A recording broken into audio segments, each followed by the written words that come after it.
वासुदेवाय। ओम नमो भगवते वासुदेवाय। ओम नमो भगवते वासुदेवाय। नारायणं नमस्कृत्य नरं चैव नरोत्तमं देवीं सरस्वतीं व्यासं ततो जयमुदीरयेत्।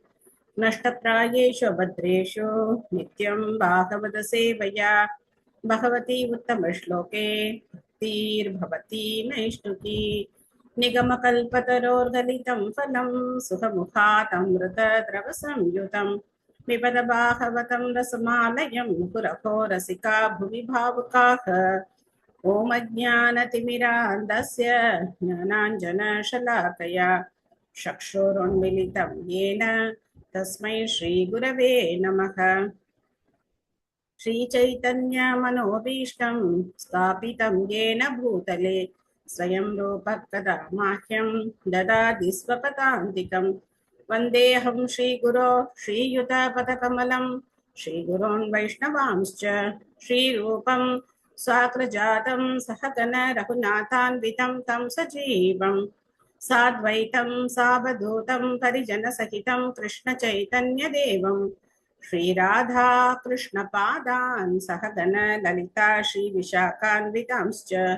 हे कृष्णा करुणा सिन्धो दीनबन्धो जगत्पते गोपेश गोपिका कान्त राधा कान्त नमोऽस्तुते। तप्त काञ्चन गौरांगी राधे वृन्दावनेश्वरी वृषभानुसुते देवी प्रणमामि हरिप्रिये। वाञ्छाकल्पतरुभ्यश्च कृपा सिन्धुभ्यैव च पतितानां पावनेभ्यो वैष्णवेभ्यो नमो नमः। नमो ओं विष्णुपादाय कृष्णप्रेष्ठाय भूतले श्रीमते भक्तिवेदान्त स्वामिन्निति नामिने। नमस्ते सारस्वते देवे गौरवाणी प्रचारिणे निर्विशेष शून्यवादी पाश्चात्य देशतारिणे। जय श्री कृष्ण चैतन्य प्रभु नित्यानंद श्री अद्वैत गदाधर श्रीवासादि गौर भक्त वृंद। हरे कृष्णा कृष्ण कृष्ण हरे हरे हरे राम राम राम हरे हरे। मुखं करोति वाचालं पंगुं लङ्कयते गिरिं यत्कृपातमहं वन्दे श्रीगुरुं दीनधारिणं परमानन्दं माधवं श्रीचैतन्यम् ईश्वरं। हरिः ओं तत्सत्। कथञ्चन स्मृते यस्मिन् दुष्करं सुकरं भवेत् स्मरेति प्रीतं स्यात् श्रीचैतन्यं नमामि तम्। हरे कृष्णा।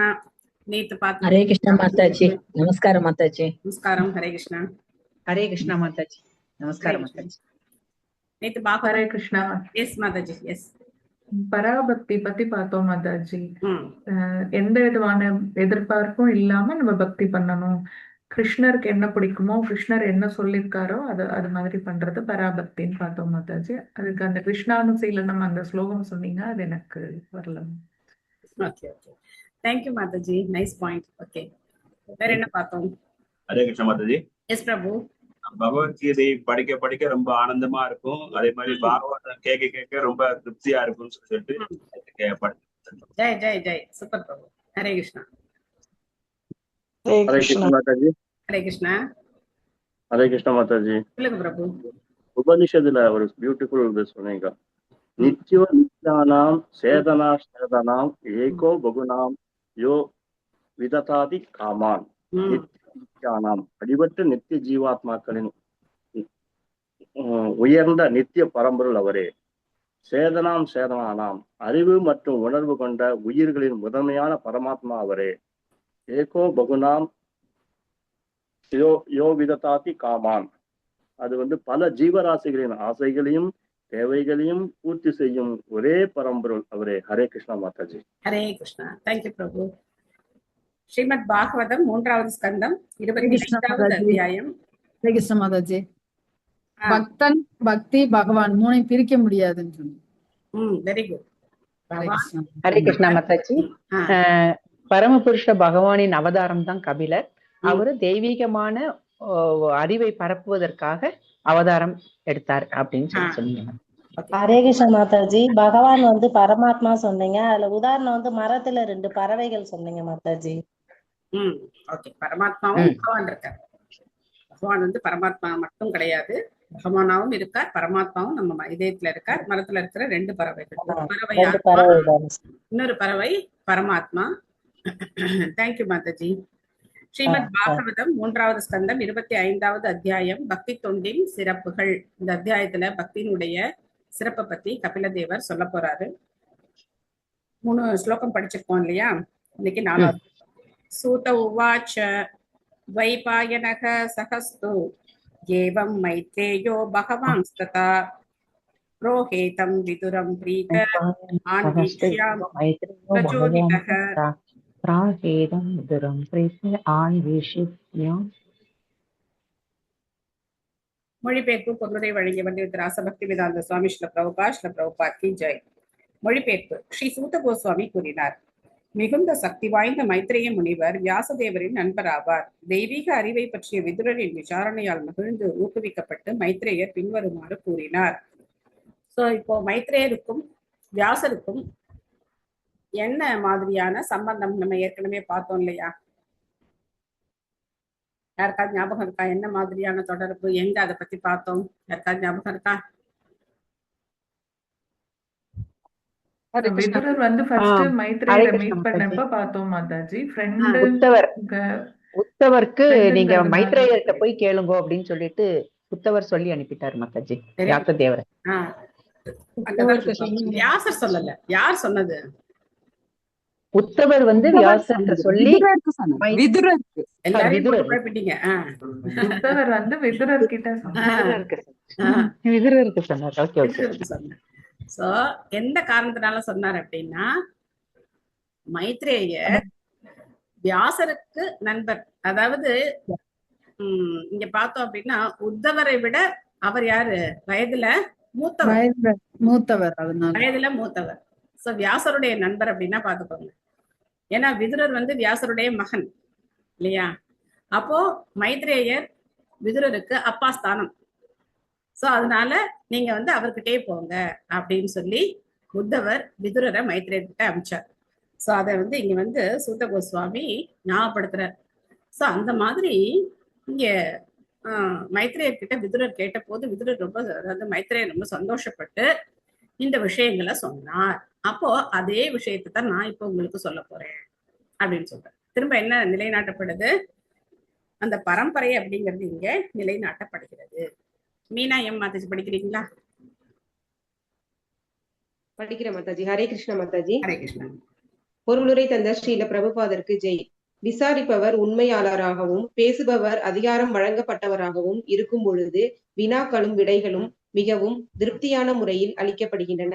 இங்கு மைத்ரேயர் ஆற்றல் வாய்ந்த முனிவராக கருதப்படுகிறார். அதனால் அவரும் பகவான் என்று வர்ணிக்கப்படுகிறார். இந்த சொல் பரமபுருஷ பகவானுக்கு மட்டுமல்லாமல் அவர் போன்றே ஆற்றல் வாய்ந்த யாருக்கும் பயன்படுத்தப்படுகிறது. மைத்ரேய பகவான் என்று அழைக்கப்படுகிறார். ஏனென்றால் அவர் ஆன்மீகத்தில் மிகவும் முன்னேறியவர். அவர் பகவானின் இலக்கிய அவதாரமான துவைபாயன வியாசதேவரின் தனிப்பட்ட நண்பர். மைத்ரேயர் விதுரரின் விசாரிப்புகளால் மிகவும் மகிழ்ந்தார். ஏனென்றால் அவை ஒரு உண்மையான முன்னேறிய பக்தரின் விசாரிப்புகளாகும். இவ்வாறு மைத்ரேயர் விடையளிக்க ஊக்குவிக்கப்பட்டார். ஒரே மனநிலை படைத்த பக்தர்களுக்கிடையில் தெய்வீகமான தலைப்புகளில் சொற்பொழிவுகள் நடக்கும் பொழுது வினாக்களும் விடைகளும் பயன் தருபவையாகவும் ஊக்குவிப்பவையாகவும் இருக்கும். ஹரே கிருஷ்ணா மாதாஜி. நன்றி மாதாஜி. நன்றி மாதாஜி. ஹரே கிருஷ்ணா. சோ இங்க பார்த்தோம்னா விசாரிக்கிறவர் உண்மையான ஆர்வத்தோட இருக்கணும், உண்மையான பக்தியோட இருக்கணும். சொல்லப்பட்டவர் அங்கீகாரம் பெற்றவரா இருக்கணும். அப்படி இருக்கும்போது அந்த இடத்துல நடக்கக்கூடிய இந்த சம்பாஷணைகள் அர்த்தமுள்ளவையா இருக்கு, இல்லைன்னா வெறும் அர்த்தம் இல்லாததா இருக்கும். டிவி சீரியல் பார்த்துட்டு நம்ம வந்து கிருஷ்ணரை பத்தி தெரிஞ்சுக்கலாம்னு நினைச்சாலோ, இல்ல வேற நாவல் புஸ்தகத்துல இருந்து கிருஷ்ணரை பத்தி தெரிஞ்சுக்கலாம்னு நினைச்சாலோ எந்த உண்மையான விஷயமும் நமக்கு கிடைக்காது.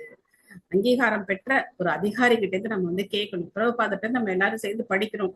அப்ப பாத்தீங்க அப்படின்னாக்க ஒத்த மனநிலை உள்ளவர்களால, ஒரே மாதிரி மனநிலை, பாகவதம் படிக்கணும் அப்படிங்கிற மனநிலையோட படிக்கும் போது என்ன ஆகுது? பல பல விஷயங்கள் நமக்கு புலப்படுது. கேள்விகள் கேட்கும் போது சொல்றவங்களுக்கும் சரி, கேட்கிறவங்களுக்கும் சரி, அது எல்லா விதத்திலையும் மங்களகரமானது, எல்லா நன்மைகளையும் அளிக்கக்கூடியது. மைத்ரேய உவாச்ச பிதரி பிரஸ்திதே அரண்யம் மாதுகு பிரிய சிகீர்ஷயா தஸ்மித் பிந்துசரே ஆபத்சீத் பகவான் கபிலக கில. மொழிபெயர்ப்பு. மைத்ரேயர் கூறினார், கர்தமர் காட்டிற்கு சென்ற பொழுது பகவான் கபிலர் தன் அன்னையான தேவகுதியை மகிழ்விக்க பிந்து சரோவரின் கரையில் தங்கினார். அப்பா கிளம்பி போயிட்டாரு, அம்மா மட்டும் தனியா இருக்காங்க. கபிலர் நாம் அவங்க அப்பா நமஸ்காரம் பண்ணதோட பார்த்தோம். அதுக்கப்புறம் ஃபுல்லா கர்தமருடைய துறவை பத்தி தான் பார்த்தோம். அதுக்கப்புறம் கபிலரை பத்தி எந்த விஷயத்தையும் நம்ம பார்க்கல. இங்கேதான் நம்ம திரும்ப பார்க்கிறோம். அப்போ அம்மா தனியா இருக்காங்க. அம்மாவை திருப்திப்படுத்துறதுக்காக அவர் என்ன பண்றார், தன்னுடைய தாய் கூடவே அந்த பிந்து சரோவர் அந்த ஏரியினுடைய கரையில தங்கி இருக்கார். வைத்தியநாதன் படிக்கிறீங்களா? பொருளை வழங்கிய பகவான் மெதுவாருக்கு நன்றி. தந்தை இல்லாத போது தன் தாயின் பொறுப்பை மேற்கொண்டு அவளுக்கு தன்னால் இயன்ற வரையில் தொண்டு புரிதல் வளர்ந்த மகளின் கடமையாகும். அதனால் அவளின் கணவரிடமிருந்து பிரிந்திருப்பது குறித்து வருத்தப்பட மாட்டாள். மனைவி குடும்ப நிகழ்ச்சிகள் குறித்து பொறுப்பேற்ற ஒரு வளர்ந்த மகன் வந்ததும் வீட்டை விட்டு செல்லுதல் கணவரின் கடமையாகும். அதுவே இதர வாழ்வின் வேத முறையாகும். ஒரு இதற்கும் வரை இதர செயல்களை தொடர்ந்து சிக்கிக் கொள்ளக்கூடாது. அவர் விட்டு செல்லல் வேண்டும். குடும்ப செயல்கள் மனைவி பற்றிய பொறுப்புகள் வளர்ந்த மகனால் மேற்கொள்ளப்படலாம். நன்றி மததி. ஹரே கிருஷ்ணா. சோ இதே மாதிரிதான் சைத்தன்ய மகாபிரபு என்ன பண்ணாரு அப்படின்னா, தன் தாய் மகாபிரபு கிட்ட கேட்டுக்கிட்டாங்க. முதல்ல சன்னியாசம் வாங்கிக்க கூடாது அப்படின்னு சொல்லியிருந்தாங்க. ஏன்னா விஸ்வரூபர் சன்னியாசம் வாங்கிக்கிட்டார். அப்பவே சைத்தன்ய மகாபிரபு சொன்னார், இல்ல நான்லாம் சன்னியாசம் வாங்கிக்க மாட்டேன், நீங்க கவலைப்படாதீங்க, நான் உங்களோட இருப்பேன் அப்படின்லாம் சொன்னார். ஆனா சன்னியாசம் வாங்கிக்கும் போது அப்போ சச்சி மாதா மகாபிரபு கிட்ட வேண்டிக்கிட்டாங்க, பிருந்தாவனத்துக்கெல்லாம் போய் இருக்க வேண்டாம், அட்லீஸ்ட் ஜெகநாத் புரியில இருந்தாலாவது இங்கேருந்து பக்தர்கள் அங்க போவாங்க, அங்கேருந்து பக்தர்கள் இங்க வருவாங்க, போயிட்டு வர மாதிரி இருக்கும்.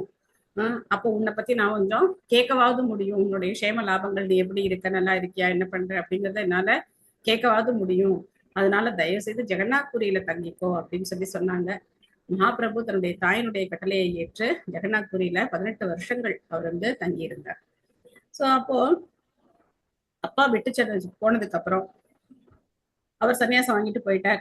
இங்க கபிலரும் என்ன பண்ண போறாரு, இன்னும் கொஞ்ச நாள்ல தாயை விட்டுட்டு போயிட போறாரு. அவரும் விட்டுட்டு கிளம்பிடுவார். சாங்கிய தத்துவத்தை உபதேசம் பண்ணிட்டு அவரும் விட்டுட்டு கிளம்பிட போறார். ஆனாலும் இப்ப தாய் கூட அவர் இருக்கார். என்ன பண்றாங்க ரெண்டு பேரும், அம்மா பிள்ளையும்? தம் ஆசீனம் அகர்மானாம் தத்வ மார்காக்ர தர்ஷனம் ஸ்வசூதம் தேவஹூதி ஆஹதாது சம்ஸ்ரமதி வச்சக. பரம சத்தியத்தின் முடிவான குறிக்கோளை அவளுக்கு காட்ட முடிந்தவரான கபிலர் அவளுக்கு முன் ஓய்வாக அமர்ந்திருந்த பொழுது பிரம்மா தன்னிடம் பேசியதை தேவகுதி நினைவு கூர்ந்தாள். எனவே அவள் கபிலரிடம் பின்வருமாறு கேட்க தொடங்கினாள். பிரம்மா தேவகுதி கிட்ட என்ன சொன்னாரு, என்ன தேவகுதி என்ன ஞாபகம் வச்சுக்கிறாங்க? பயம் இருக்கு அப்படின்னு சொல்றாங்க, அந்த பயத்தை நீக்கணும் அப்படின்னு சொல்றாங்க. பிரம்மா கிட்ட சொன்னாங்களா? இல்ல கர்தமர்கிட்ட சொன்னாங்க. இங்க கேள்வி என்ன, தேவகுதி பிரம்மா என்ன சொன்னார்? என்ன சொன்னார்?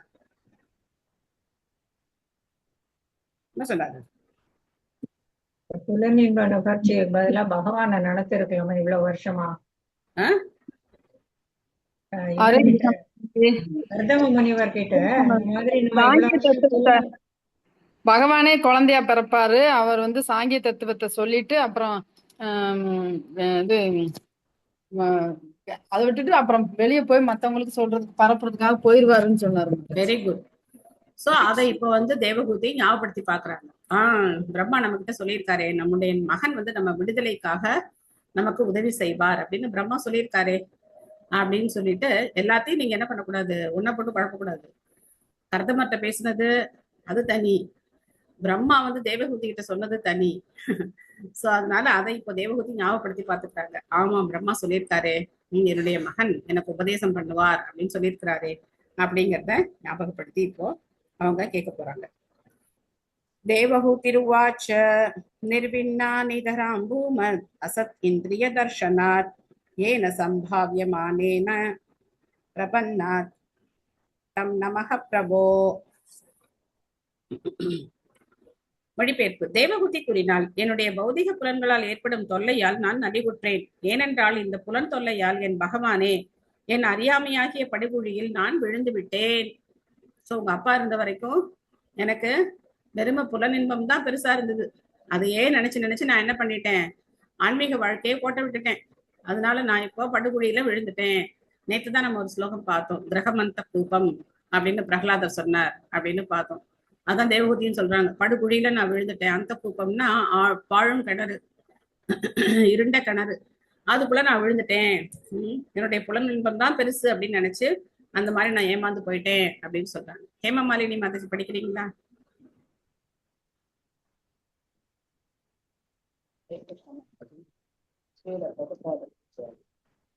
கொஞ்சம் சவுண்டா படிங்க மாதாஜி. தேவகூதி இங்கே அசத் இந்திரிய தர்ஷனத்தின் சொல் மிகவும் குறிப்பிடத்தக்கது. படிக்கிறீங்களா? அசத் என்ற கேக்குது மாதாஜி? படிங்க. அசத் என்றால் நிலையற்ற தற்காலிகமான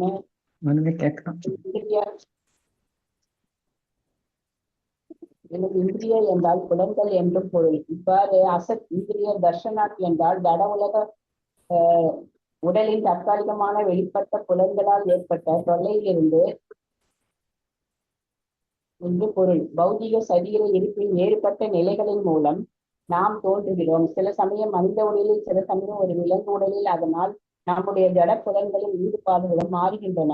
மாறுகின்ற எதுவும் தற்காலிகமானது அல்லது அசத் என்று அழைக்கப்படுகிறது. இந்த தற்காலிகமான புலன்களுக்கு அப்பாற்பட்டு இப்போது ஜட உடலால் மூடப்பட்ட நம் நிலையான புலன்கள் ஜடப்பொருளால் மாசுபடுத்தப்பட்டு சரியான முறையில் இயங்குவதில்லை. அதனால் பக்தி தொண்டு புலன்களை இந்த மாசிலிருந்து விடுதலை செய்வதில் ஈடுபடுகிறது. இந்த மாசு முழுவதுமாக நீக்கப்படும் பொழுது புலன்கள் தளப்பட்ட கிருஷ்ண உணர்வில் தூய்மையில் செயல்பட்டால் இன்றைய அல்லது நித்தியமான புலன்கள் சார்ந்த செயல்களை அடங்கிவிட்டோம். நித்தியமான புலன்கள் சார்ந்த செயல்கள் பக்தி தொண்டு என்று அழைக்கப்படுகின்றன. ஆனால் தற்காலிக புலன்கள் சார்ந்த செயல்கள் புலன் நுகர்வு என்று எனப்படுகின்றன. ஒரு ஜட உலக புலன் நுகர்வில் தலைப்படங்கால் ஒழிய கபிலர் போன்றவரிடம் இருந்து தெய்வீக செய்திகளை கேட்பதற்கு வாய்ப்பு ஏதும் இல்லை. தேவகூதி தான் தலைப்பு அடைந்ததை வெளிப்படுத்தினாள். இப்போது அவள் கணவர் வீட்டை விட்டு சென்று விட்டதால் பகவான் கபிலரின் அறிவுரைகளை கேட்பதன் மூலம் விடுதலை பெற விரும்பினாள். ஹரே கிருஷ்ணா. ஹரே கிருஷ்ணா. சத் அசத் இந்த ரெண்டு வார்த்தையில ஒரு சேர்ந்திருக்கு இல்லையா? சத் அப்படின்னா நித்தியமானது, நிலையானது, சத் சித் ஆனந்த அப்படின்னு சொல்றோம் பகவானை பத்தி சொல்லும் போது. ஆனா அது கூட ஒரு முன்னாடி சேர்ந்தது அப்படின்னாக்க அசத். அசத் அப்படின்னா நிலையற்றது. இந்த புலனின்பம் நிலையற்றது, புலன்கள் நிலையற்றவை. அதனால்தான் அசத் சங்கம் அப்படின்னு சொல்றோம். சத் சங்கம் அப்படின்னா நிலையான உண்மைகளை பத்தி விவாதிக்கக்கூடிய, பகவானை பத்தி தெரிஞ்சுக்கக்கூடிய இடம் சத் சங்கம் அப்படின்னு சொல்றோம். அங்க அசத் விஷயங்களை நாம பேசக்கூடாது. அது ஒரு முக்கியமான ஒரு விஷயம். சோ இங்க நம்மளுடைய புலன்கள் எவ்வளவுதான் நம்ம திருப்திப்படுத்தினாலும் அது எப்படிப்பட்டது அப்படின்னா, புலனின்பம் எப்படிப்பட்டது அப்படின்னா, ஒரு நெருப்பு எரிஞ்சுக்கிட்டே இருக்குன்னு வச்சுக்கோங்க. அப்போ அந்த நெருப்புல இன்னும் கொஞ்சம் பெட்ரோல் ஊத்துனா என்ன ஆகும்? அணைஞ்சிருமா? நெருப்பு அணைஞ்சிருமா? பெருசா எரியும். பெருசா எரியும். சோ அந்த மாதிரி இந்த புலன்கள் திருப்தி அடையவே அடையாது. பெருசா எரியும். புலனின்பம் என்ன மாதிரி? பெட்ரோல் அதிகமா எரியும். புலனின்பம்ங்கிறது திரும்ப கொஞ்சம் பெட்ரோல் ஊத்துற மாதிரி. ஓ அப்ப இன்னும் வேணும், இன்னும் வேணும், இன்னும் வேணும் அப்படின்னு சொல்லி அந்த புலன்கள் எல்லாம் ஆயிட்டே இருக்கும், திருப்தியே அடையாது. ஆனா பகவானை பத்தி கேட்கும் போது அந்த புலன்கள் எல்லாம் திருப்தி அடைஞ்சிடும். அந்த புலன்கள் பிரபோதானந்த சரஸ்வதி சொன்ன மாதிரி பல்லு பிடுங்கப்பட்ட பாம்பு மாதிரி ஆயிடும். புலன் இருக்கும், ஆனா புலன் இன்பத்துக்காக அது ஏக்கம் அங்க இருக்காது. சோ அதனால இங்க தேவகுதி சொல்றாங்க, நான் புலன் இன்பத்தையே ஆசைப்பட்டு களைப்படைஞ்சு போயிட்டேன், இனிமே என்னால முடியாதுப்பா, போதுப்பா, நான் என்ன பண்றேன், சத் விஷயங்களை இனிமே நான் கேட்கணும்னு ஆசைப்படுறேன் அப்படின்னு சொல்லி தன் மகன் கிட்ட சொல்றாங்க. தஸ்யத்வம் தமசோ அந்தஸ்ய துஷ்பாரஸ்யாத்ய பாரதம் சச்சக்ஷுர் ஜென்மநாமந்தே லப்தம் மேத்வத் அனுகிரஹாத். உங்கள் தலைமை ஒன்றே அறியாமையாகிய இருண்ட பகுதியிலிருந்து வெளியில் வரும் என் வழியாகும். ஏனென்றால் நீங்களே என் தெய்வீக கண்ணாவீர்கள். அதை உங்கள் கருணையினால் மட்டுமே பற்பல பிறவிகளுக்கு பின்னர் நான் அடைந்தேன். சோ துஷ்பாரஸ்ய, பாரம் அப்படின்னாலே ரொம்ப கனமானது. துஷ்பாரஸ்ய அப்படின்னா மிக கடினமானது, ரொம்ப ரொம்ப கடினமானது. இந்த பௌதிக வாழ்க்கையை கடக்கிறதுங்கிறது ரொம்ப ரொம்ப கடினமானது. நான் இதுல மாட்டிக்கிட்டு நான் கஷ்டப்பட்டுட்டு இருக்கேன். அதனால நீங்க தான் எனக்கு கண்ணு மாதிரி, நீங்க தான் எனக்கு நல்ல வழிய காட்டணும் அப்படின்னு சொல்லி தன்னுடைய மகன் கிட்ட தேவஹூதி பிரார்த்தனை செய்யறாங்க. அகிலா மாதாஜி படிக்கிறீங்களா? ஹரே கிருஷ்ணா மாதாஜி. ஹரே கிருஷ்ணா. பொருளுரை. ஸ்ரீல பிரபுபாதற்கு ஜெய். இந்த பதம் ஆன்மீக குருவுக்கும் சீடனுக்கும் இடையே உள்ள உறவை குறிப்பதால் மிகவும் அறிவுரை வழங்குவதாகும். சீடன் அல்லது கட்டுப்படுத்தப்பட்ட ஆன்மா அறியாமையாகிய இருட்டு பிரதேசத்தில் தள்ளப்படுவதால் புலன் திருப்தியாகிய ஜட உலக இருப்பில் கட்டுண்டு இருக்கிறான். இந்த பிடியிலிருந்து வெளியில் வந்து விடுதலை அடைவது மிகவும் கடினமானது. ஆனால் ஒருவர் கபில முனிவர் அல்லது அவருடைய பிரதிநிதி போன்ற ஆன்மீக குருவின் தொடர்பை பெறும் அதிர்ஷ்டசாலியாக இருந்தால் பின்னர் அவர் அருளால் அறியாமையாகிய சேற்றிலிருந்து விடுபட முடியும். அதனால் ஆன்மீக குரு ஞான அறிவாகிய விளக்கின் ஒளியுடன் அறியாமையாகிய சேற்றிலிருந்து சீடனை விடுவிப்பவராக வணங்கப்படுகிறார். பாரகம் எனும் சொல் மிகவும் குறிப்பிடத்தக்கது. பாரகம் என்பது சீடனை மறுபக்கத்திற்கு அழைத்து செல்பவரை குறிக்கிறது. இந்த பக்கம் கட்டுப்படுத்தப்பட்ட வாழ்வு, மறுபக்கம் விடுதலை வாழ்வு. ஆன்மீக குரு ஞானத்தால் சீடனின் கண்களை திறப்பதன் மூலம் அவனை மறுபக்கத்திற்கு அழைத்து செல்கிறார். நாம் அறியாமையினாலேயே துன்பப்படுகிறோம். ஆன்மீக குருவின் அறிவுரையால் அறியாமை ஆகிய இருட்டு விளக்கப்படுகிறது. இவ்வாறு சீடன் சுதந்திரமான பக்கத்திற்கு செல்ல இயலுகிறது. பற்பல பிறவிகளுக்கும் பின்னர் ஒருவர் பரமபுருஷ பகவானை சரணடைகிறார் என்று பகவத்கீதையில் குறிப்பிடப்பட்டுள்ளது. அதுபோல பல பல பிறவிகளுக்கு பின்னர் ஒருவர் உண்மையான ஆன்மீக குருவை கண்டு கிருஷ்ணரின் அந்த உண்மையான பிரதிநிதியை சரணடைந்தால் ஒளியின் பக்கத்திற்கு அழைத்து செல்லப்பட இயலும். ஹரே கிருஷ்ணா. Thank you much. ஹரே கிருஷ்ணா. நாம டெய்லி ஒரு ஸ்லோகம் சொல்றோம். இந்த மாதிரி நாங்க இருட்டுல இருப்போம் அப்படின்னு சொல்லி ஒரு ஸ்லோகம் சொல்றோம். என்ன ஸ்லோகம் சொல்றோம்? அஞ்ஞான திமிராந்தஸ்ய ஞானம்.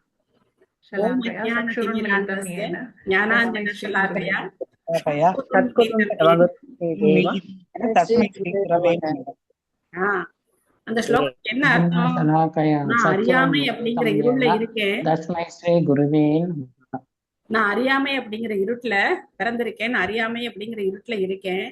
ஆன்மீக குருவாகிய நீங்க அறிவு அப்படிங்கிற ஒளியை கொடுத்து என்னை வந்து காப்பாத்துறீங்க அப்படின்னு சொல்லி நம்ம வந்து ஆன்மீக குருவை பிரார்த்தனை பண்ணிட்டு தான் எந்த காரியமும் செய்யணும். அதான் நம்ம சொல்றோம். அந்த ஸ்லோகத்துக்கு அர்த்தம் தான்.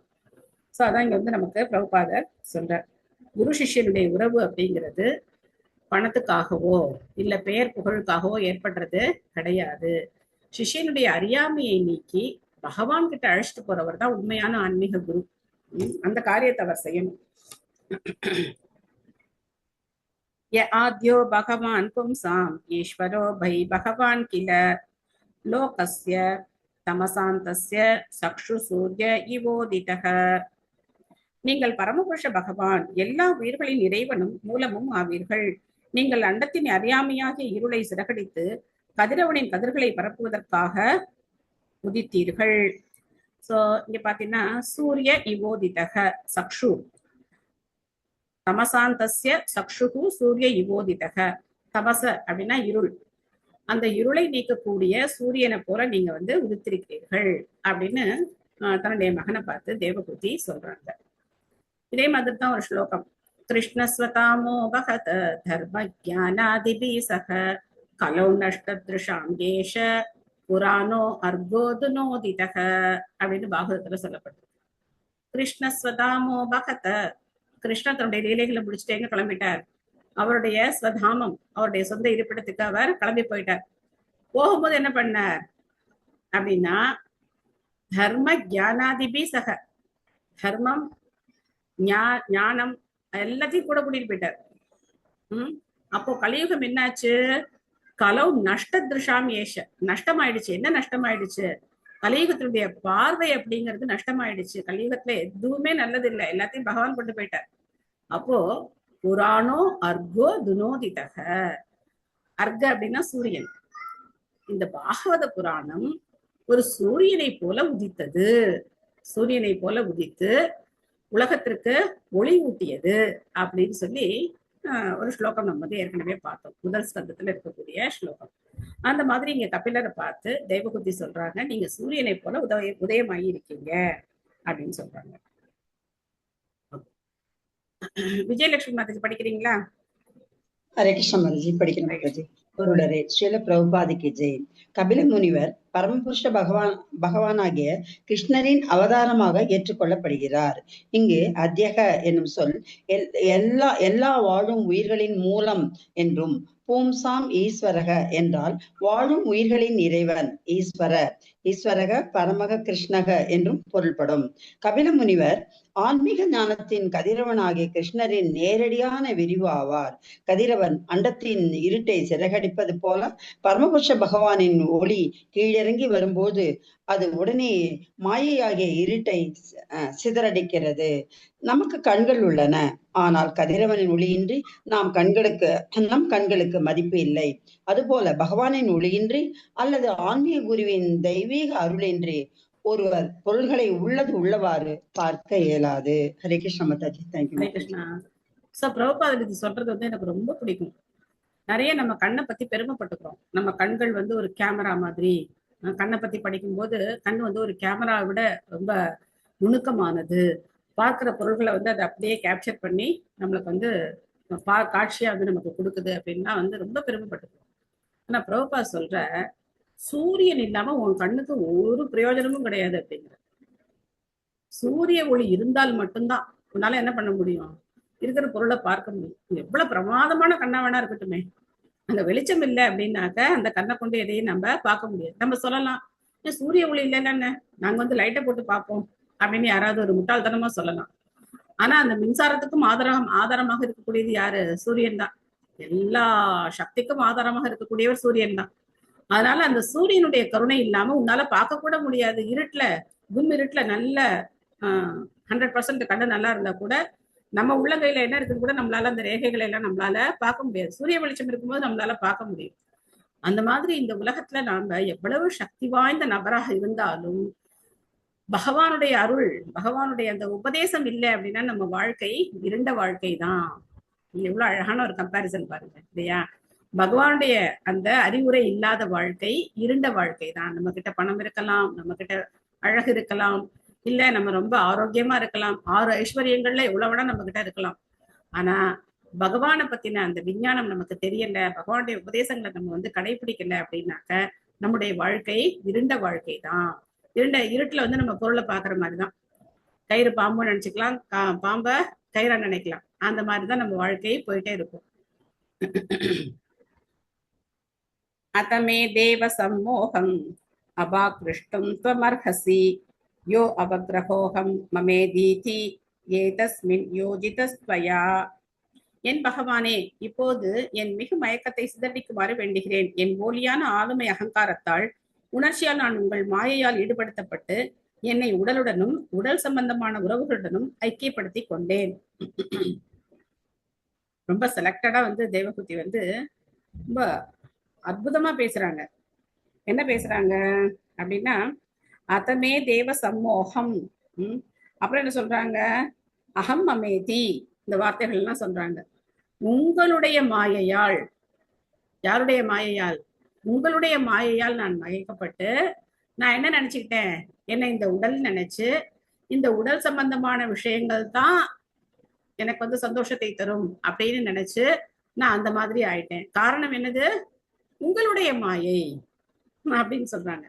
சோ பகவானுக்கும் மாயைக்கும், அவங்களுக்கு பகவானுக்கும் மாயைக்கும் இருக்கிற தொடர்பு புரிஞ்சிருக்கு.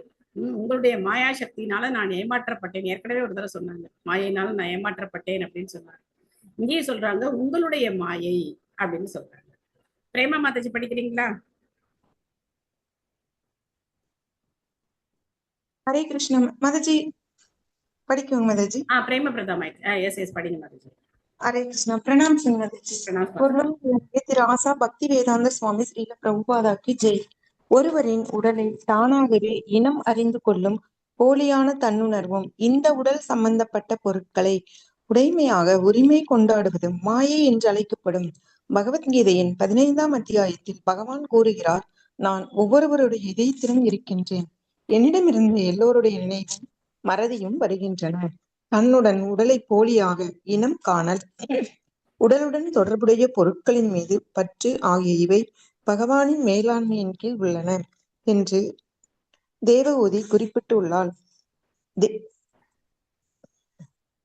உடலுடன் தொடர்புடைய பொருட்களின் மீது பற்று ஆகிய இவை பகவானின் மேலாண்மையின் கீழ் உள்ளன என்று தேவகூதி குறிப்பிட்டு உள்ளாள். ஒருவரை பக்தி தொண்டில் ஈடுபடுத்தி மற்றொருவரை புலன் நுகர்ச்சியில் ஈடுபடுத்துவதன் மூலம் பகவான் வேறுபடுத்துகிறார் என்று பொருளா? அது உண்மையாக இருந்தால் அது பகவான் முன்னுக்கு பின் முரணானவர் என்று ஆகிவிடும். ஆனால் அது உண்மையல்ல.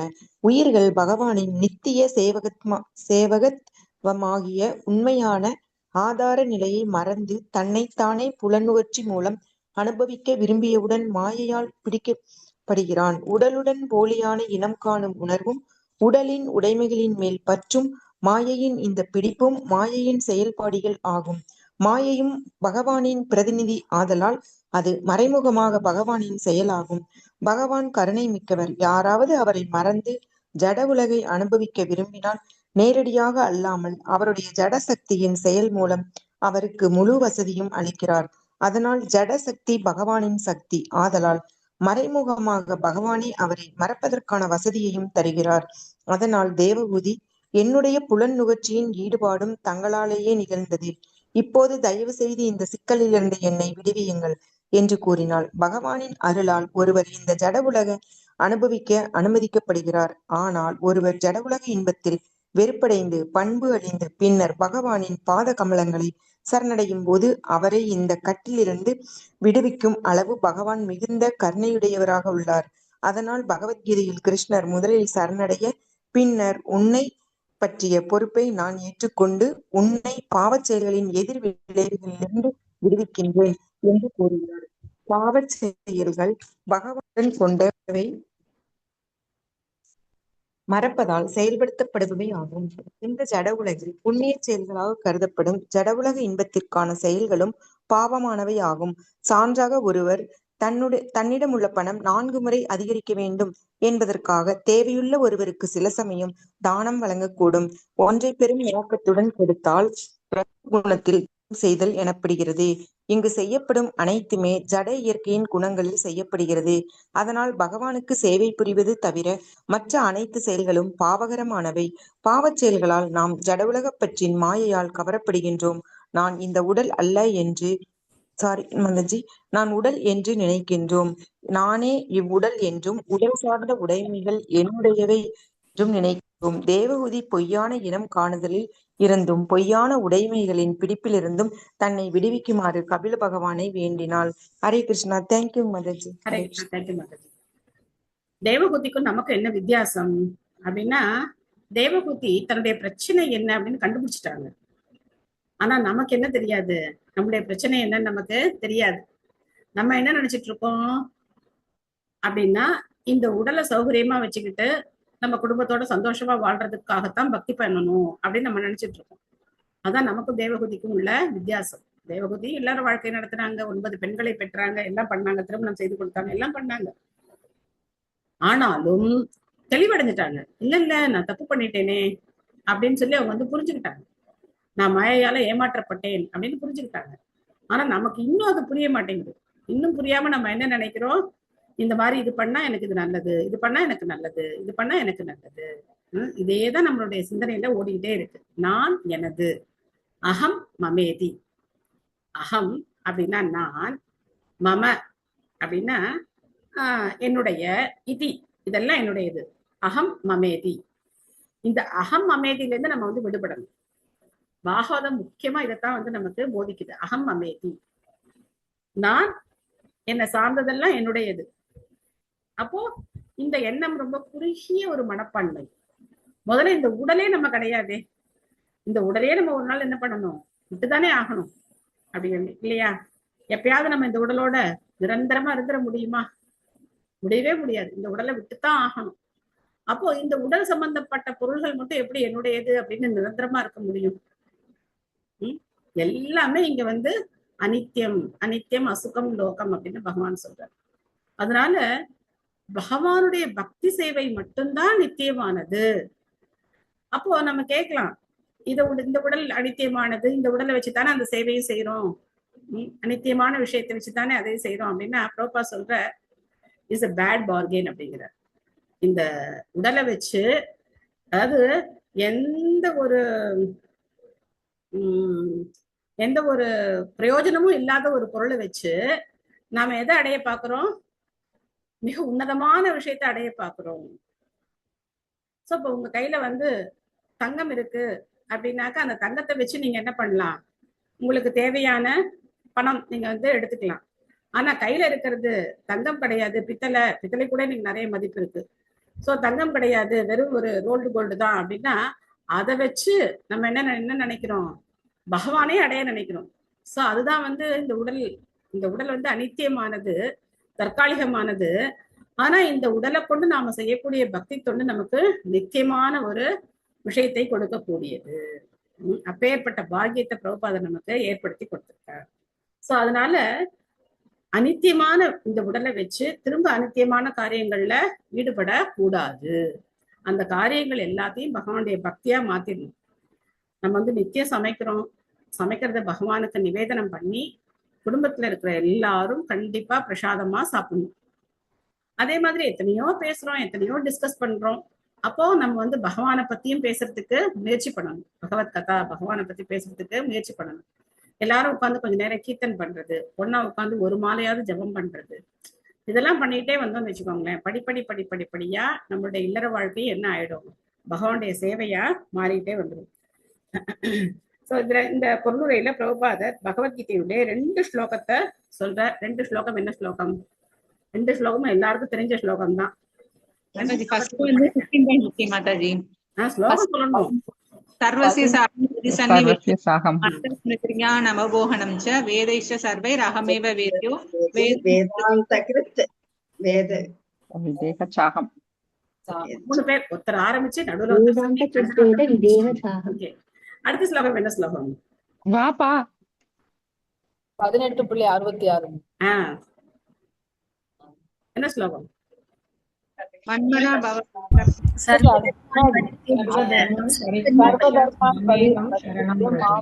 சரணம் பிரஜ சர்வ பாதேபியோ மோக்ஷயிஷ்யாமி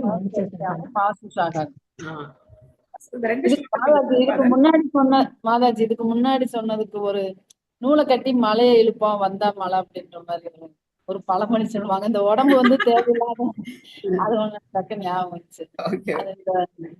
அது பெரிய விஷயம் தான், நானா நம்பிக்கையோட செய்யணும் அப்படின்னு. அதனால நம்ம இந்த உலகத்துல அனுபவிக்கக்கூடிய விஷயங்கள் எதுவுமே நித்தியமானது கிடையாது. நான் எனது அப்படிங்கிற அந்த அகம் மமேதி அந்த எண்ணத்தை நாம விட்டுறணும்.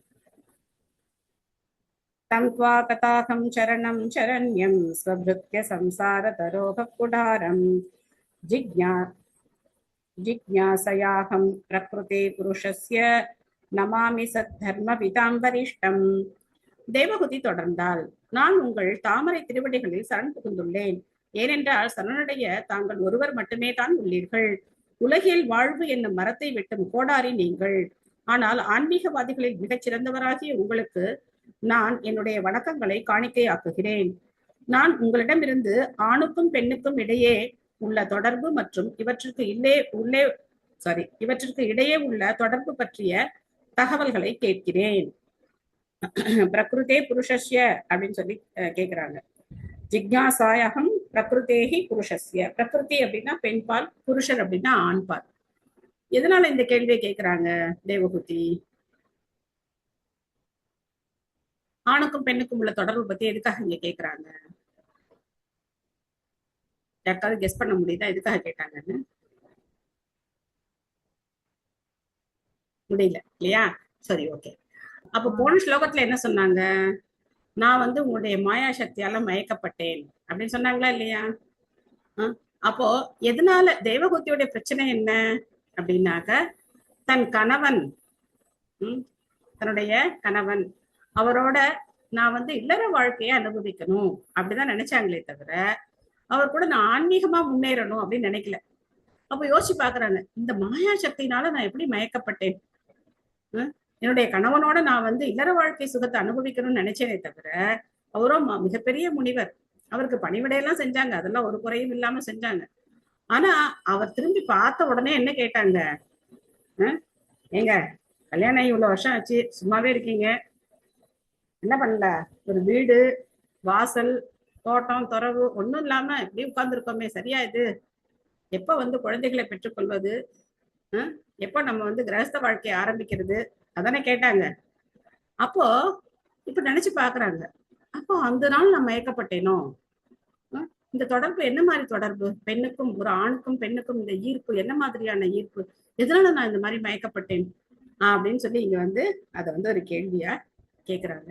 மல்லிகா மாதாஜி படிக்கிறீங்களா? ஹரே கிருஷ்ணா மாதாஜி. ஹரே கிருஷ்ணா. பொருளுரை வழங்கிய சில பிரபுபாதருக்கு ஜெய். நன்கு அறியப்பட்ட சாங்கிய தத்துவம் பிரக்தி மற்றும் புருஷர் பற்றியது. புருஷ என்பது பரமபுருஷ பகவான் அல்லது அனுபவிப்பவராக பரமபுருஷ பகவானை போன்றே நடிப்பவர் ஆவார். பிரகிருதி என்றால் இயற்கை என்று பொருள்.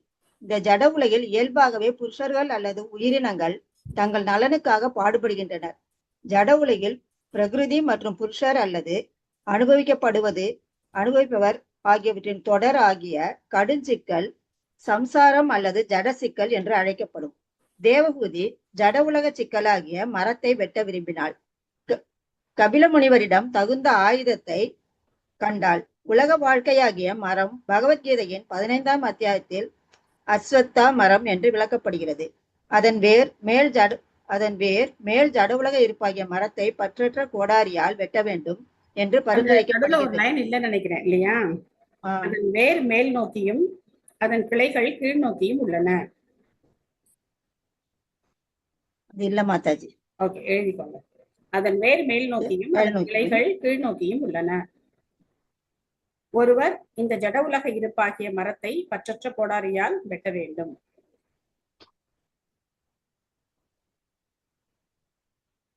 ஒருவர் இந்த ஜட உலக இருப்பாகிய மரத்தை பற்றற்ற கோடாரியால் வெட்ட வேண்டும் என்று பரிந்துரைக்கப்படுகிறது. எது பற்று? பற்று புருஷர் மற்றும் பிரகிருதியை தன்பால் ஈடுபடுத்துகிறது. உயிரினங்கள் ஜட உலக இயற்கையின் மீது ஆதிக்கம் செலுத்த முயற்சிக்கின்றன.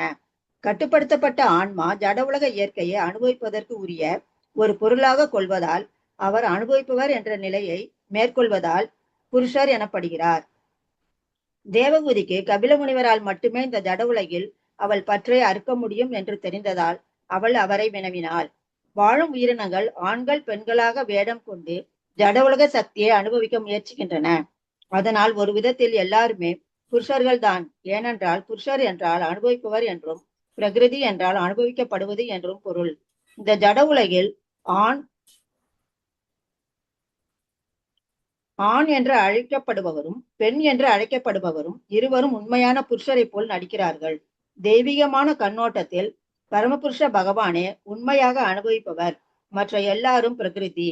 வாழும் உயிரினங்கள் பிரகிருதி என்று கருதப்படுகின்றன. பகவத்கீதையில் பொருள் அபராவாக அல்லது கீழ்நிலை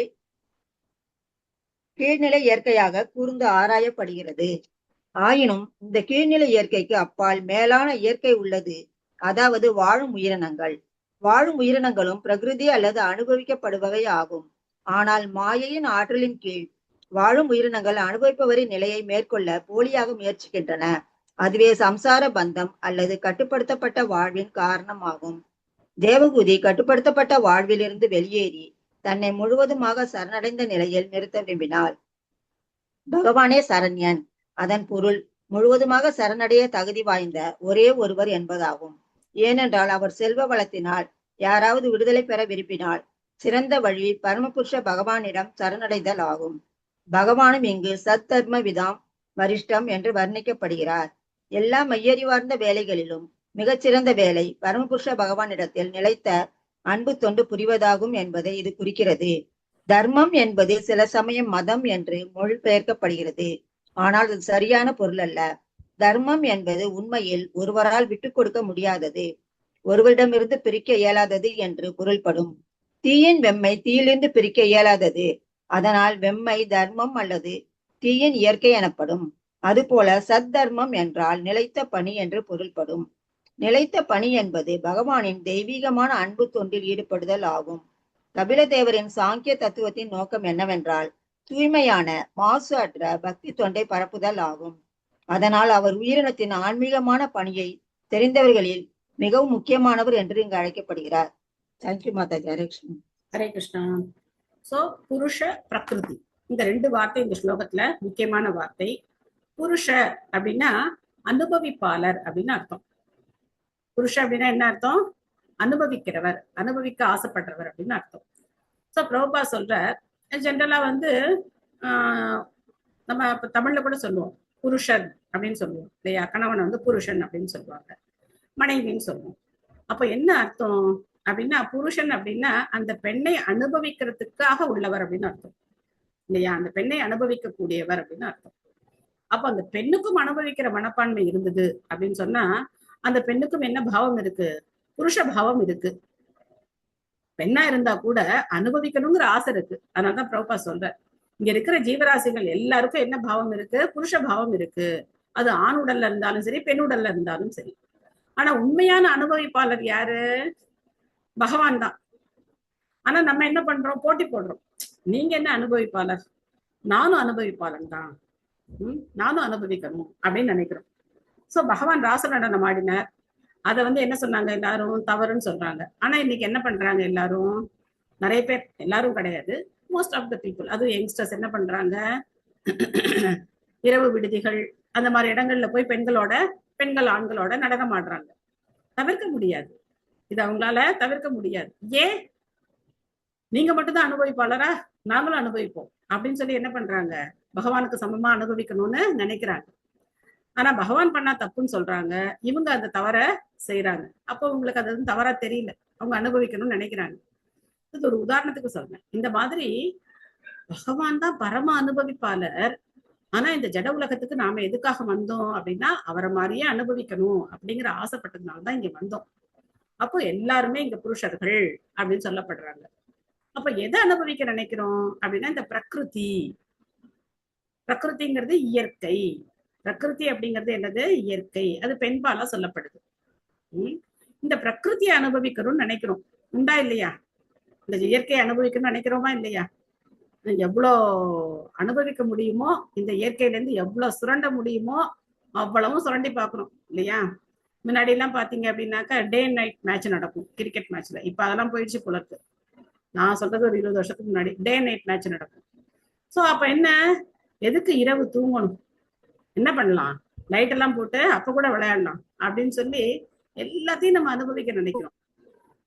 கொஞ்ச நாளா என்ன ஆயிட்டு இருக்கு அப்படின்னா, எங்க கார்டன்ல ஒரு 2 மாசம் இருக்கும், பூ பூத்து அந்த சீசன் முடிஞ்ச உடனே என்ன பண்ணிட்டாங்க, எல்லா மரத்தையும் வெட்டிட்டாங்க. திடீர்னு யார் என்ன ஐடியா பண்ணாங்களோ தெரியல, எல்லா மரத்தையும் வெட்டிட்டாங்க. அதனால அந்த மரத்துல இருந்த பறவைகளுக்கு என்ன இல்ல, ஒரு கூடு கட்டுறதுக்கு வழியே இல்லை. பாவமா இருக்கு. எங்க பால்கனில வந்து பாத்தீங்கன்னா கரெக்டா 6:15 ஒரு ஃபேமிலி வந்துருவாங்க. கிச்சு கிச்சு கிச்சு கிச்சு கிச்சு கிச்சுன்னு கத்திக்கிட்டே ஒரு 4 பேர் வந்துருவாங்க. அப்பா அம்மா 2 குழந்தைங்க போல இருக்கு. வந்து 6:15 6:30 மணிக்கு பாத்தீங்கன்னா தூங்கிடுறாங்க. அந்த துணி காய போற கொடியில 6:30க்கு தூங்கிடுறாங்க. அதுக்கப்புறம் நாங்க அந்த பக்கம் போய் ஏதாவது எடுத்தா கூட அவங்களுக்கு தெரியறது கிடையாது. பொதுவா யாராவது மனித நடமாட்டம் இருந்தா பறந்து போயிடுவாங்க இல்லையா, அவங்களுக்கு ஆனா தெரியல, தூங்கி போயிடுறாங்க. நான் நினைச்சேன், ஐயோ அது மங்களாரத்தி போது எழுது. ஆனா கரெக்டா காலம்பரை 4:30 மணிக்கு ஒருத்தர் எழுந்து போவார், அதுக்கப்புறம் 5 மணிக்கு, அதுக்கப்புறம் 5:30 மணிக்கு எல்லாரும் போயிடுவாங்க. அந்த மாதிரி அவங்க என்ன பண்றாங்க, இயற்கையோட இணைந்து வாழ்றாங்க. ஆனா நம்ம என்ன நினைக்கிறோம், இயற்கையை சுரண்டி வாழணும்னு நினைக்கிறோம். சோ அந்த மனோபாவம் நமக்கு வந்து அந்த பிரகிருத்தியை அனுபவிக்கணும் அப்படிங்கிற பாவம் நமக்கு இருக்கு. ஆனா நாம புருஷர்கள் கிடையாது, பகவான் தான் உண்மையான புருஷர். ஓகே, இந்த பொருளுரையிலையும் பிரபுபாதர் வந்து 2 பகவத்கீதை ஸ்லோகங்களை சொல்றார். இந்த ஸ்லோகங்களை யார் சொல்றீங்கன்னு பார்க்கலாம். 15.1 அந்த வேற இருக்கு. ஓகே, 15.1 யார் சொல்றீங்க? நான் சொல்றேன் மாதாஜி. ஊர்த்வ மூலம் அதஷாகம் அஸ்வத்தம் பிராகுரவ்யயம் யச்சாந்தி பர்ணானி யஸ்தம் வேத ச வேதவிது. ஹரி ஹரி, தேங்க்யூ மாதாஜி. சோ அப்போ இந்த ஜட உலகம் அப்படிங்கிறது தலைக்கீழ் ஆழமரத்துக்கு ஒப்பிட்டு சொல்லப்பட்டது. வேர்கள் மேல் நோக்கியும் கிளைகள் கீழ் நோக்கியும் இருக்கக்கூடிய இந்த ஆலமரம். சோ இத வந்து எதனால வெட்டணும், இந்த ஆலமரத்தை வெட்டுறதுக்கான ஆயுதம் என்ன?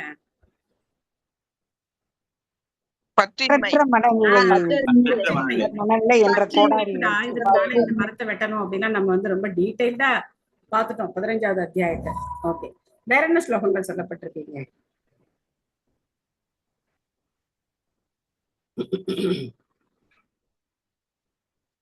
மாம் ஏக்கம் சரணம் ரஜு, என்னையே சரணடையும். ஓகே,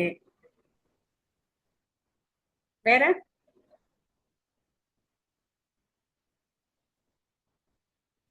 வேற என்ன ஸ்லோகம்? ஓகே, இந்த ஸ்லோகம் நீங்க கண்டுபிடிக்கிறது கொஞ்சம் கஷ்டம்தான், நானே சொல்லிடுறேன். பகவத்கீதையில 7வது அத்தியாயத்துல 2 ஸ்லோகம் சொல்றேன். 2 ஸ்லோகத்துல பாத்தீங்க அப்படின்னா, பகவத்கீதை 7வது நிறைய ஸ்லோகம் இருக்கு. இந்த 2 ஸ்லோகம் இங்க வந்து பிரபுபாத கொடுத்திருக்கேன். பூமிராபோ நலோ வாயு கம் மனோ புத்திரேவச அகங்கார இதீயம்மே பின்ன பிரகிருதிரஷ்டதா அப்படின்னு சொல்ற. 8 விஷயங்கள்: நிலம், நீர், நெருப்பு, காற்று, ஆகாயம், மனம், புத்தி, அகங்காரம். இந்த 8மே என்னிடமிருந்து பிரிந்த ஜடசக்திகள் அர்ஜுனா அப்படின்னு சொல்ற.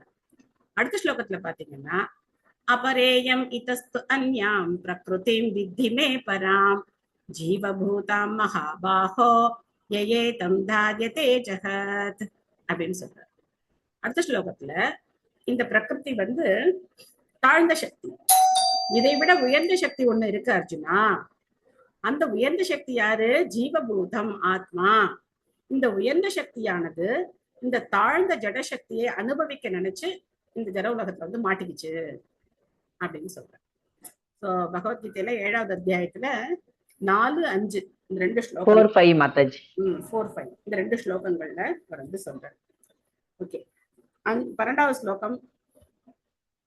யாராவது ஸ்லோகம் யார் படிக்கிறீங்க? ஸ்லோகம் மொழிபெயர்ப்பு யாராவது ஒருத்தர் படிக்கலாமே ஸ்லோகம்.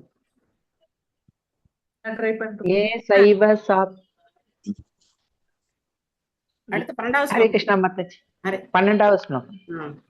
மைத்ரேய உவாச இதி ஸ்வமாதுர் நிரவத்யம் ஈப்சிதம் நிச்சம் யபும்சாம் அபவர்க்கவர்த்தனம் யாபி நந்த்யாத்மவதாம் சதாம் கதிர் பபாஷ ஈஷத் ஸ்மித சோபிதானனக. மொழிபெயர்ப்பு. மைத்ரேயர் கூறினார், தெய்வீக உணர்தலுக்கான அவர் அன்னையின் மாசற்ற ஆசையை கேட்ட பிறகு பகவான் அவள் வினவியதற்காக தனக்குள்ளேயே அவளுக்கு நன்றி தெரிவித்தார். இவ்வாறு அவர் புன்னகை தவழும் முகத்துடன் தன்னை உணர்தலில் ஆர்வமுடைய ஆன்மீகவாதிகளின் பாதையை விளக்கினார். ஹரே கிருஷ்ணா. தேங்க்யூ மாதாஜி.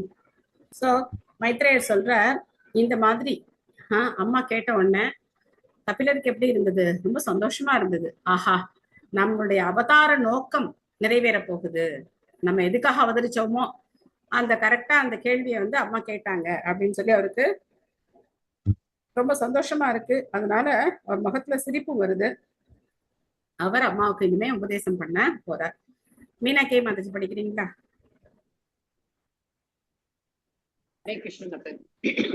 ஆச்சாரியார் சில பிரபுபாதாக்கு தேவகுதி தனது உலக பற்றின் குற்றத்தை ஒப்புக்கொண்டு விடுதலை பெறும் ஆசையால் இறைவனை சரணடைந்தார். அவள் பகவான் கபிலரிடம் கேட்ட கேள்விகள் ஜட உலக கட்டிலிருந்து வீடு பேறு பெற உண்மையில் முயல்பவருக்கும் மனித வாழ்வு முழுமையான நிலையை அடைய முயல்பவருக்கும் ஆர்வத்தை தருவனவாகும். ஒருவர் தன் ஆன்மீக வாழ்வை அல்லது ஆதார நிலையை புரிந்து கொள்வதில் ஆர்வமாய் இருந்தாலன்றி, அவர் உலக வாழ்வின் வசதி குறைவை உணர்ந்தாலன்றி அவருடைய வாழ்வின் மனித வடிவம் பாழாகிறது.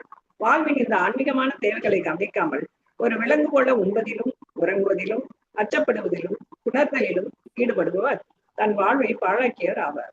பகவான் கபிலர் அவருடைய அன்னையின் கேள்விகளால் மிகவும் திருப்தி அடைந்தார். ஏனென்றால் அதற்குரிய பதில்கள் அனைத்தும் ஒருவரின் ஜட உலகின் இருப்பின் கட்டுப்படுத்தப்பட்ட நிலையை விட்டு வீடு பேர் பெறும் ஆசையை தூண்டுகின்றன. அத்தகைய கேள்விகள் அபவர்க்க வர்த்தனம் எனப்படுகின்றன. உண்மையான ஆன்மீக ஆர்வம் உடையவர்கள் சத் அல்லது பக்தர்கள் என்றும் அழைக்கப்படுகின்றனர். சதாம் பிரசங்காத். சத் என்றால் நிலைத்தது, நிற்கக்கூடியது என்று பொருள். அசத் என்றால் நிலைத்து நிற்காதது என்று பொருள். ஒருவர் ஆன்மீக படித்தரத்தில் அமைந்தாலன்றி அவர் சத்தாக மாட்டார், அவர் அசத் ஆவார். அசத்து நிலைத்து நில்லாத தளத்தில் நிற்கிறார். ஆனால் ஆன்மீக தளத்தில் நிற்கும் யாரும் நிலைத்து நிற்பர்.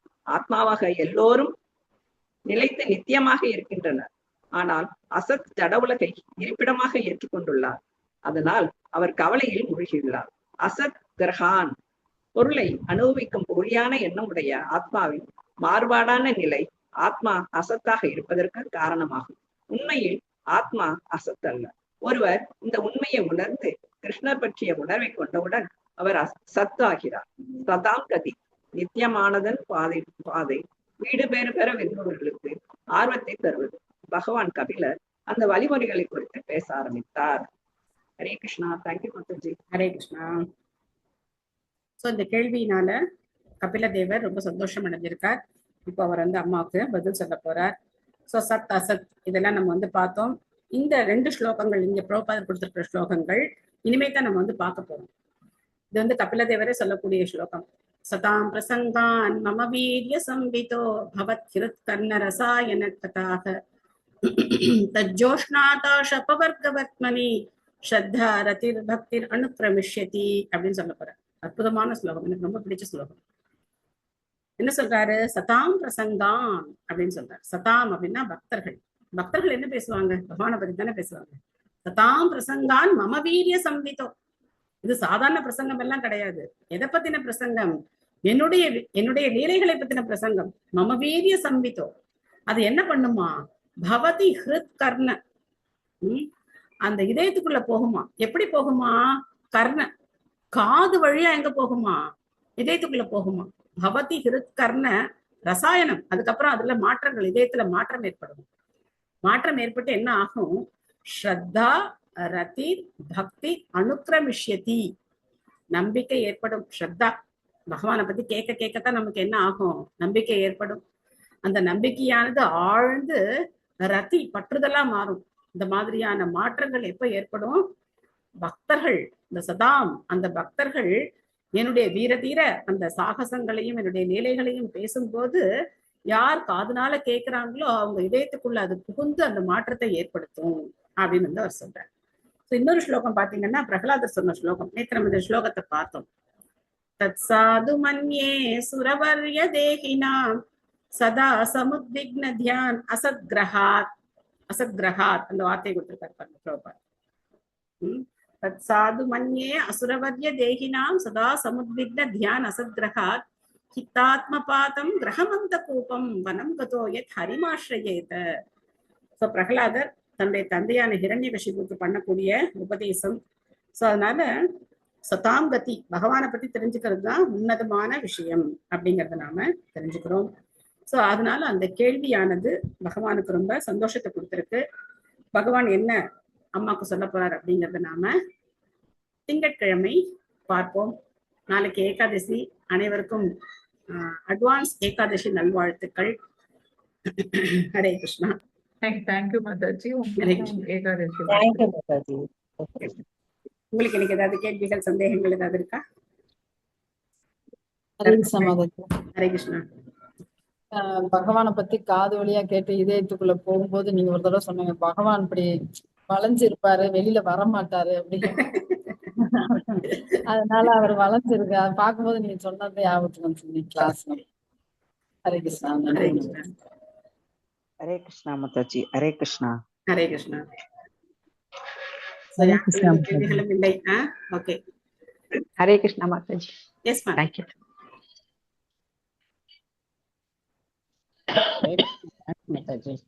இனிமேதான் கபிலோபதேசம் இனிமேதான் வருது. ஆமா, இனிமேதான் ஸ்டார்ட் ஆகும்.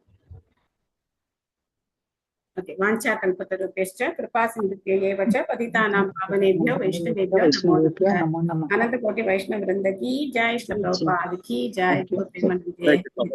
हरे हरे हरे कृष्ण। हरे कृष्ण। हरे कृष्ण माताजी। थैंक यू माताजी। थैंक यू माताजी। थैंक यू माताजी। हरे कृष्ण माताजी। थैंक यू माताजी। Thank you. हरे कृष्णा என்று கொடுத்துறேன். Hare Krishna. Hare Krishna Krishna Krishna Hare Hare. Hare Rama Hare Rama Rama Rama Hare Hare. Thank you all. Hare Krishna.